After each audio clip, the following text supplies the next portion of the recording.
ಸ್ನೇಹಿತರೆ ಹಾಗೂ SSLC ವಿದ್ಯಾರ್ಥಿಗಳಿಗೆ RK ಕ್ಲಾಸ್ಗೆ ಸ್ವಾಗತ.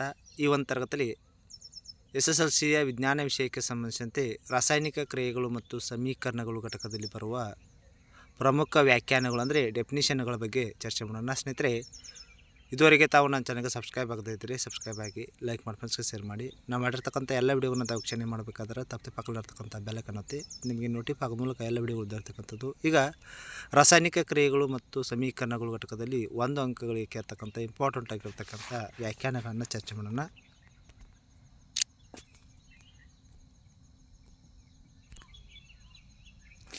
ರಾಸಾಯನಿಕ ಕ್ರಿಯೆಗಳು ಮತ್ತು ಸಮೀಕರಣ ಘಟಕದಲ್ಲಿ ಬರ್ತಕ್ಕಂಥ ಮೊದಲನೆಯ ಡೆಫಿನೇಷನು, ರಾಸಾಯನಿಕ ಕ್ರಿಯೆ ಅಂದರೆ ಏನು? ಹೊಸ ವಸ್ತುವಿನ ಉತ್ಪತ್ತಿಯೊಂದಿಗೆ ವಸ್ತುಗಳಲ್ಲಿ ಆಗುವ ಶಾಶ್ವತ ಬದಲಾವಣೆಯನ್ನು ರಾಸಾಯನಿಕ ಕ್ರಿಯೆ ಅಂತ ಕರೆಯಲಾಗ್ತದೆ. ಮುಂದಿನ ಡೆಫಿನೇಷನು, ರಾಸಾಯನಿಕ ಸಮೀಕರಣ. ರಾಸಾಯನಿಕ ಕ್ರಿಯೆಗಳ ಸಂಕ್ಷಿಪ್ತ ನಿರೂಪಣೆಯನ್ನು ರಾಸಾಯನಿಕ ಸಮೀಕರಣ ಅಂತ ಕರೆಯಲಾಗ್ತದೆ. ಅದರ ಅಥವಾ ಪ್ರತಿವರ್ತಕ ಮತ್ತು ಉತ್ಪನ್ನಗಳ ಸಂಯೋಜನೆ ಏನಾಗಿರ್ತದೆ ಅದು ರಾಸಾಯನಿಕ ಸಮೀಕರಣ ಆಗಿರ್ತದೆ. ರಾಸಾಯನಿಕ ಸಂಯೋಗ ಅಂದರೆ ಏನು? 2 ಅಥವಾ ಹೆಚ್ಚು ಧಾತುಗಳು ಸಂಯೋಗವಾಗಿ ಒಂದು ಉತ್ಪನ್ನ ಉಂಟು ಮಾಡುವ ಕ್ರಿಯೆಯನ್ನು ರಾಸಾಯನಿಕ ಸಂಯೋಗ ಅಂತ ಕರೆಯಲಾಗ್ತದೆ. ಮುಂದಿನ ಡೆಫಿನಿಷನು, ರಾಸಾಯನಿಕ ವಿಭಜನೆ. ರಾಸಾಯನಿಕ ವಿಭಜನೆ ಅಂದರೆ ಒಂದು ಪ್ರತಿವರ್ತಕ ವಿಭಜನೆಗೊಂಡು 2 ಅಥವಾ ಹೆಚ್ಚು ಉತ್ಪನ್ನಗಳನ್ನು ಉಂಟು ಮಾಡುವ ಕ್ರಿಯೆಯನ್ನು ರಾಸಾಯನಿಕ ವಿಭಜನೆ ಕ್ರಿಯೆ ಅಂತ ಕರೆಯಲಾಗ್ತದೆ. ಅಂದರೆ ರಾಸಾಯನಿಕ ಸಂಯೋಗ ಕ್ರಿಯೆ ವಿರುದ್ಧವಾಗಿರ್ತದೆ. ಸಂಯೋಗ ಕ್ರಿಯೆಯಲ್ಲಿ 2 ಅಥವಾ ಹೆಚ್ಚು ಧಾತುಗಳು ಸಂಯೋಗಗೊಂಡು ಒಂದು ಉತ್ಪನ್ನ ಸಿಗ್ತದೆ. ಆದರೆ ಇಲ್ಲಿ 2 ಪ್ರತಿವರ್ತಕ ಸೇರ್ತವು 2 ಅಥವಾ ಹೆಚ್ಚಕ್ಕಿಂತ ಹೆಚ್ಚು ಉತ್ಪನ್ನವನ್ನು ಕೊಡ್ತಾವು. ಇನ್ನು ರಾಸಾಯನಿಕ ಸ್ಥಾನಪಲ್ಲಟ ಅಂದರೆ ಏನು? ರಾಸಾಯನಿಕ ಸ್ಥಾನಪಲ್ಲಟ ಅಂದರೆ ಹೆಚ್ಚು ಕ್ರಿಯಾಶೀಲ ಧಾತುಗಳು ಕಡಿಮೆ ಕ್ರಿಯಾಶೀಲ ಧಾತುಗಳನ್ನು ಸ್ಥಾನಪಲ್ಲಟಗೊಳಿಸುವ ಕ್ರಿಯೆ. ಹೆಚ್ಚು ಕ್ರಿಯಾಶೀಲ ಧಾತುಗಳು ಕಡಿಮೆ ಕ್ರಿಯಾಶೀಲ ಧಾತುಗಳನ್ನು ಸ್ಥಾನಪಲ್ಲಟಗೊಳಿಸುವ ಕ್ರಿಯೆ. ರಾಸಾಯನಿಕ ದ್ವಿಸ್ಥಾನಪಲ್ಲಟ. ಯಾವ ಕ್ರಿಯೆಯಲ್ಲಿ ಅಯಾನುಗಳ ವಿನಿಮಯ ನಡೆಯುತ್ತದೆಯೋ ಅಂಥ ರಾಸಾಯನಿಕ ಕ್ರಿಯೆಯನ್ನು ರಾಸಾಯನಿಕ ದ್ವಿಸ್ಥಾನಪಲ್ಲಟ ಕ್ರಿಯೆ ಅಂತ ಕರೆಯಲಾಗ್ತದೆ.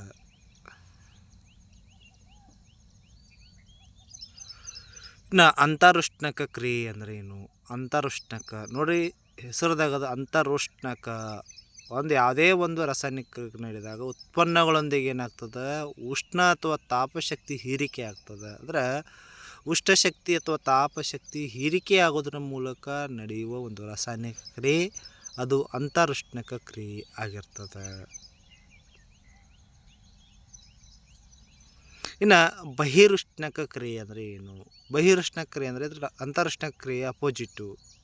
ಅಂದರೆ ಯಾವ ಒಂದು ರಾಸಾಯನಿಕ ಕ್ರಿಯೆ ಇರ್ತದೆ ಉತ್ಪನ್ನಗಳ ಜೊತೆಗೆ ಏನಾಗ್ತದಂದ್ರೆ ಉಷ್ಣಶಕ್ತಿ ಅಥವಾ ತಾಪ ಬಿಡುಗಡೆ ಆಗುವ ಕ್ರಿಯೆಗೆ ನಾವು ಬಹಿರುಷ್ಣಕ ಕ್ರಿಯೆ ಅಂತ ಕರೆಯಲಾಗ್ತದೆ.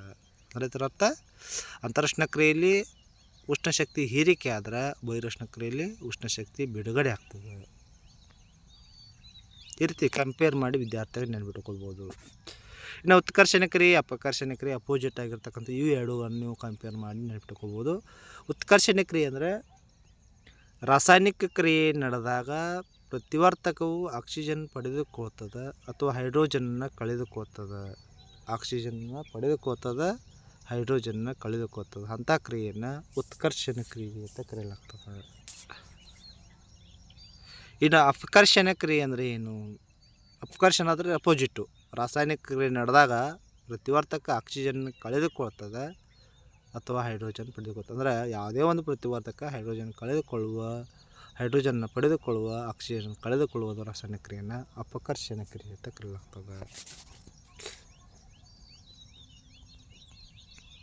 ಇನ್ನು ಮುಂದಿನ ಡೆಫಿನೇಷನು, ರೆಡಾಕ್ಸ್ ಕ್ರಿಯೆ ಅಂದರೆ ಏನು? ನೋಡಿರಿ, ಅಪಕರ್ಷಣ ಉತ್ಕರ್ಷಣ ಕ್ರಿಯೆ ಒಂದೇ ರಾಸಾಯನಿಕ ಕ್ರಿಯೆಯಲ್ಲಿ ಏಕಕಾಲದಲ್ಲಿ ಜರುಗ್ತಾವೆ. ಅಪಕರ್ಷಣ ಮತ್ತು ಉತ್ಕರ್ಷಣ ಕ್ರಿಯೆಗಳು ಒಂದು ರಾಸಾಯನಿಕ ಕ್ರಿಯೆಯಲ್ಲಿ ಏಕಕಾಲದಲ್ಲಿ ಜರುಗಿದರೆ ಅದಕ್ಕೆ ರೆಡಾಕ್ಸ್ ಕ್ರಿಯೆ ಅಂತ ಕರಿತೀವಿ. ಅದಕ್ಕೆ ಹೆಸರು, ಒಂದು ರಾಸಾಯನಿಕ ಕ್ರಿಯೆಯಲ್ಲಿ ಒಂದು ಪ್ರತಿವರ್ತಕ ಉತ್ಕರ್ಷಣೆಗೊಂಡು ಮತ್ತೊಂದು ಪ್ರತಿವರ್ತಕ ಅಪಕರ್ಷಣೆಗೊಳ್ಳುವ ಕ್ರಿಯೆಯನ್ನು ರೆಡಾಕ್ಸ್ ಕ್ರಿಯೆ ಅಂತ ಕರೆಯಲಾಗ್ತದೆ. ಅದನ್ನ ಇನ್ನೊಂದು ಅರ್ಥದಲ್ಲಿ ಉತ್ಕರ್ಷಣೆ ಮತ್ತು ಅಪಕರ್ಷಣ ಕ್ರಿಯೆಗಳು ಒಂದು ರಾಸಾಯನಿಕ ಕ್ರಿಯೆಯಲ್ಲಿ ಏಕಕಾಲದಲ್ಲಿ ಜರುಗಿದರೆ ಅದು ರೆಡಾಕ್ಸ್ ಕ್ರಿಯೆ ಆಗಿರ್ತದೆ. ರೆಡಾಕ್ಸ್ ರಿಯಾಕ್ಷನ್ ಅಂತ ಕರೆಯಲಾಗ್ತದೆ. ನೆಕ್ಸ್ಟ್ ಬರೋದು ಸಂಕ್ಷಾರನ ಎಂದರೇನು. ಸಂಕ್ಷಾರನ ಅಂದ್ರೂ ಒಂದು ನಶಿಸುವಿಕೆ ಅಂದ್ರೂ ಒಂದು. ಸಂಕ್ಷಾರನ ನಶಿಸುವಿಕೆ ಕೊರೋಜನ್ ಅಂತ ಕರೆಯಲಾಗ್ತದೆ. ಅಂದರೆ ಸಂಕ್ಷಾರ ಅಥವಾ ನಶಿಸುವಿಕೆ ಅಂದರೆ ಏನು? ಯಾವುದೇ ಒಂದು ಲೋಹ ಇರ್ಬೋದು ತನ್ನ ಸುತ್ತಲಿನ ವಸ್ತುಗಳಾಗಿರ್ತಕ್ಕಂಥ ಗಾಳಿ, ತೇವಾಂಶ, ಆಮ್ಲಗಳಿಂದ ತನ್ನ ಗುಣಗಳನ್ನು ಕಳೆದುಕೊಳ್ತದೆ. ಆ ಕ್ರಿಯೆಯನ್ನು ಸಂಕ್ಷಾರನ ಅಂತ ಕರಿತೀವಿ. ಹಾಳಾಗ್ತದೆ. ಉದಾಹರಣೆಗೆ ಕಬ್ಬಿನ ತುಕ್ಕು ಇಡ್ತದೆ, ಕಂದು ಬಣ್ಣದ ಪದರನ್ನು ಇಡ್ತದೆ. ಅದು ಕಬ್ಬಿನ ತುಕ್ಕು ಇಡ್ತದೆ. ಬೆಳ್ಳಿ ಕಫ್ ಆಗ್ತಕ್ಕಂಥದ್ದು ಇವೆಲ್ಲ ಸಂಕ್ಷಾರನಿಗೆ ಉದಾಹರಣೆ ಕೊಡ್ಬೋದು. ಅವು ಆ ಲೋಹಗಳು ಏನು ಮಾಡ್ತಾವೆ, ಗಾಳಿಯ ಜೊತೆಗೆ ತೇವಾಂಶ ಜೊತೆಗೆ ಆಮ್ಲದ ಜೊತೆಗೆ ವರ್ತಿಸಿ ಹಾಳಾಗ್ತಾವೆ. ಇನ್ನು ಮುಂದಿನ ಡೆಫಿನೇಷನ್ನು ಕಮಟುವಿಕೆ ಅಂದರೆ ಏನು? ಕಮಟುವಿಕೆ ಅಂದರೆ ನಾವು ತಂದಂತಹ ಕೊಬ್ಬು ಮತ್ತು ಎಣ್ಣೆ ಪದಾರ್ಥಗಳು ಏನಿರ್ತಾವಲ್ಲ ಅವು ಉತ್ಕರ್ಷಣೆಗೊಂಡು ಅವುಗಳ ವಾಸನೆ ಮತ್ತು ರುಚಿಯಲ್ಲಿ ಬದಲಾವಣೆ ಆಗ್ತದೆ. ಆ ಕ್ರಿಯೆಯನ್ನು ನಾವು ಏನು ಕರಿತೇವೆ? ಕಮಟುವಿಕೆ ಅಂತ ಕರೆಯಲಾಗ್ತದೆ. ಇನ್ನು ಮುಂದಿನ ಡೆಫಿನೇಷನ್ನು ಪ್ರಕ್ಷೇಪಣ ಕ್ರಿಯೆ ಅಂದರೆ ಏನು? ಪ್ರಕ್ಷೇಪಣ ಒಂದು ರಾಸಾಯನಿಕ ಕ್ರಿಯೆ ನಡೆದಾಗ ಜಲ ವಿಲೀನಗೊಳ್ಳದ ಉತ್ಪನ್ನಗಳು ಉಂಟಾದರೆ ಅದನ್ನು ಪ್ರಕ್ಷೇಪಣ ಕ್ರಿಯೆ ಅಂತ ಕರಿತಾರೆ. ಅಂದರೆ ಎರಡು ರಾಸಾಯನಿಕಗಳು ಪರಸ್ಪರ ವಿಲೀನ ಆಗೋದಿಲ್ಲ, ನೀರಿನಲ್ಲಿ ವಿಲೀನ ಆಗಲ್ಲ, ಅಂಥ ಉತ್ಪನ್ನಗಳನ್ನು ಉಂಟು ಮಾಡಿದ್ರೆ ಆ ಕ್ರಿಯೆಯನ್ನು ಪ್ರಕ್ಷೇಪಣ ಕ್ರಿಯೆ ಅಂತ ಕರೆಯಲಾಗ್ತದೆ.